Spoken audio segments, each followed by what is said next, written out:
Žežė Lekultė. Tai jau high-end luxury kategorijos gamintojas, gaminantis laikrodžius bemaž 190 metų. 1833 metais prancūzų kilmės Antuanas Lekultė, kurio šeima slaptydamasi nuo religinių persekiojimų iš Prancūzijos pabėga į Šveicariją, Lesentie miestelyje įkuria laikrodžių manufaktūrą. Per nepilnus pirmus 100 metų Lekultė šeimos gamykloje sukuriama keli šimtai skirtingų laikrodžių mechanizmų ir pateikta beveik 400 patentų susijusių su laikrodžių mechanizmais.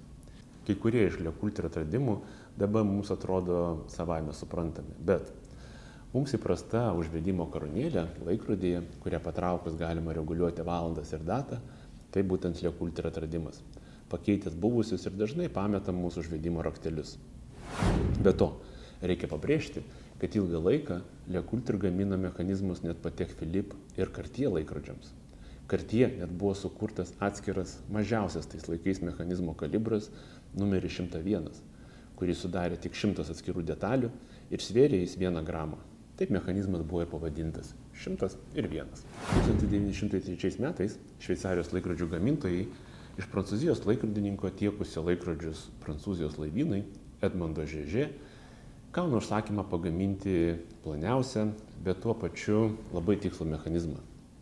Iššūkį priėmė Lekultė įkūrėjo Antuano Lekultė pronukis Žakas Lekultė. Perėmęs kompanijos vadovavimą ir neužilgo pagamina Edmondui patį ploniausią, tik 1,38 mm laikrodžio mechanizmą pavadinimu Lekultė 145. O priminsiu, tai buvo tik 1907 metai. Bendradarbiavimas su Prancūzijos jūrų laivynu ir Edmondu Žežė tęsiasi, ko pasiekoje vėliau prie pavadinimo Lekultė pridedama ir Edmondo Žežė pavardė. Taip atsiranda prekinis ženklas Žežė Lekultė. Taip pat reiktų nepamiršti, kad 1928 metais Lekultė pagamina seriją stalinių laikrodžių pavadinimu Atmos, kurie galėjo veikti nuo temperatūros ir slėgio svyravimų. Tuo metu tai buvo revoliucinis atradimas, kuris atrodė tuoj priartins žmoniją prie amžino variklio atradimo. Ir tas pats energijos tvermės dėsnis, kuris laidojo amžino variklio idėją, padėjo sukurti Atmos mechanizmą. Šio stalinio laikrodžio nereikia prisukti ranka, nes vien tik 1 laipsnio temperatūros svyravimas aplinkoje suteikia laikrodžio energijos veikti 2 dienas. Laikrodžio mechanizme yra įkomponuotas konteineris su etilo chlorido arba kaip dabar vadinamo chloretano dujomis ir specialiomis jautriomis pavaromis sujungtos plokštelės.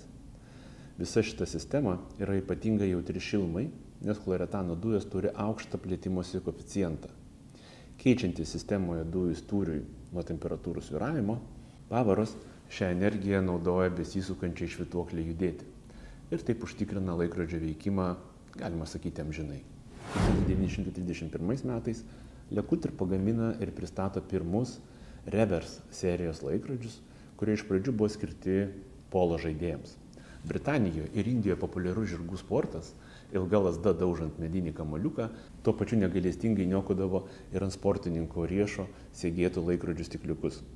O kaip žinia, stilius aukščiau visko ir pasirodyti karališkose rungtynėse ant žirgo ir be laikrodžio, tuo metu buvo geriau gal tik nepasirodyti rungtynėse visai. Tad Lekultė greitai sugalvojo būdą apsaugoti laikrodį, pastarį tiesiog apverčiant ir taip apsaugant stikliuką. Ant nugarėlės buvo galima įamžinti kokią nors savo graviūrą. Dabar reverso laikrodžiai, kaip ir Cartier Santos, tai tiesiog stiliaus veidrodis. 1958 metais, kai visi laikrodžių gamintojai vis dar bandė išspręsti Žemės magnetinio lauko poveikį laikrodžio tikslumui, Žežė Lekultė jau buvo išleidę seriją laikrodžių skambiu pavadinimu Geofizika. Šios serijos laikrodžiai turėjo dvigubą korpusą iš nerūdijančio plieno, taip apsaugant balansinį mechanizmo spiralę nuo Žemės magnetinio lauko poveikio. Ir apsaugodavo taip gerai, kad šie laikrodžiai tapo kone privalomais atributais tolimesnėse poliarinėse ekspedicijose, kur Žemės magnetinio lauko poveikis yra pasaršiausias. Ir dar vienas įdomus faktas, kurio matyt nežinojote. Bet nuo 1990 metų Žežė Lekultė visiems savo laikrodžiams prieš juos parduodant atlieka privalomąją 1000 valandų patikrą. Laikrodis prieš tai, kai bus užsegtas ant jūsų riešo, jau turės 1000 valandų eigos, vėl bus sukalibruotas ir patikrintas. O šiandien pas mus Žeželė Kultur Master Control Data. Laikrodis iš Master Control serijos, kurią sudaro identiški išorė, bet skirtingi savo sudėtingumo modeliai. Master Control Data, kuri dabar turi rankose, Master Control Kalendar ir Master Control Kalendar Chrono. Šio modelio Master Control Data proporcijos ir spalvos suderintos visiškai tobulai. Laikrodis ant riešo atrodo puikiai ir nežiūrinti tai, kad laikrodis automatiniu mechanizmu ir datos funkcija, jis iš tiesų yra palyginus plonas ir elegantiškas. Kaip žinia, automatinio laikrodžio mechanizmo švytuoklė, kuri nuo rankos judesio papildomai prisuka vedančią spyruoklę, dažnai reikalauja papildomos erdvės laikrodyje, dažniausiai laikrodžio storio sąskaita. Tačiau ne šiuo atveju. Nes plonytė švytuoklė šiame laikrodyje pagaminta iš gryno aukso, o auksas, kaip žinia, yra sunkus metalas. Ir juos užtenka, kad švytuoklė judėtų ir prisuktų pagrindinę spyruoklę. Ir tai nežiūrinti tai, kad laikrodis dar turi 70 valandų eigos rezervą. Tad padėtas ant stalelio ar komodos penktadienio vakarą, laikrodis per savaitgalį nesustos. Šio 40 diametro korpuso storis su safyro stikliukais abiejose pusėse, kad matytųsi nepriekaištingas mechanizmas, tai yra 8,78 mm, kai tuo tarpu, pavyzdžiui, mano Omega yra beveik 15 mm storio. Ir net elegantiškasis IVC Pilot Mark 20 yra 11,4 mm storio. Tad laikrodis ant riešo tikrai atrodo tobulai.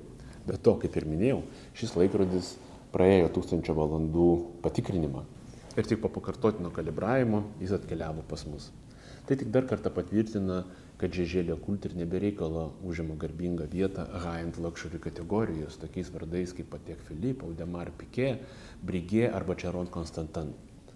Tai jei jūs vis dar trokštate Rolex ir pasiryžę už jį permokėti, žinokite, kad be Rolex dar yra ir Žeželė Kultur.